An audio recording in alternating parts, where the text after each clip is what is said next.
Hello everyone, Assalamu alaikum. I hope you are all doing fine. Yep, I am also fine. So আপনারা অনেকেই বলে থাকেন যে শাড়ি পরলে নাকি আমাকে অনেক সুন্দর লাগে। বেসিক্যালি আমার নিজের কাছেও মনে হয় শাড়িতে আমাকে অনেক সুন্দর লাগে। অ্যাকচুয়ালি প্রত্যেকটা মেয়েকেই শাড়িতে অনেক সুন্দর লাগে, নট অনলি মি। এই ভিডিওটা রেকর্ড করা ছিল আরও 2 মাস আগে, বাট আমি যেহেতু অনেক লেজি, সো আমি একটু লেট করেই ভিডিও আপলোড করব। তো এটা নিয়ে একদমই আমাকে প্যারা দিবেন না এবং নিজেরও প্যারা খাবেন না। এটা একটু অ্যাডজাস্ট করে নেবেন যে এই আপু অলওয়েজ লেট করে ভিডিও দেয়, দ্যাটস ইট। আমাকে অলস বলেও ডাকতে পারেন, আই ডোন্ট কেয়ার। সো বাসায় আসার পরে দেখলাম যে মিলোকে খাবার দিতে হবে। তো আমার শাড়ি খুলতে একদম ইচ্ছে করতেছিল না, আর আমার শাড়ি পরতে যেহেতু অনেক ভালো লাগে, তো আমি শাড়ি পরা নিয়ে মিলোকে খাবার দিতে চলে আসছি। তো এসে দেখি মিলো বসে আছে।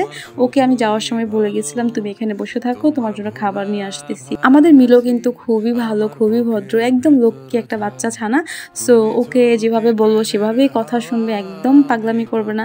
যাই হোক, আমাকে শাড়িতে কেমন লাগতেছে এটাও কমেন্ট করে জানাবেন, অ্যান্ড ভিডিওটা কে কোন জায়গা থেকে দেখতেছেন এটাও আমাকে কমেন্ট করে জানাবেন। এই ভিডিওতে ভয়েস দিচ্ছি আর আমার মনে হচ্ছে আমি অনেক দিন হয়ে গেছে শাড়ি পরি না, হায় আল্লাহ। আচ্ছা, নেক্সটে কী কালার শাড়ি পরা যায় আমাকে এটা কমেন্ট করে জানাবেন।